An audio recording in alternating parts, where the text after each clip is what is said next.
let's clean these so we can do another cushion grip application.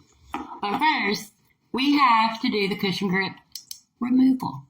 So this is how I do it. I know a lot of people say that they struggle with removing the cushion grip, but I just take the little flap that's open or that's up, and I just pull it. Just pull it off. And it comes right off.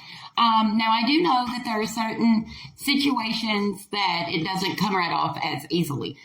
But in that situation, you just fill your denture bath up with some warm water, warm tap water, be fine, and you soak it. And then it'll peel right off. All right. Check back for the cushion grip application video. Also going to be doing stain away.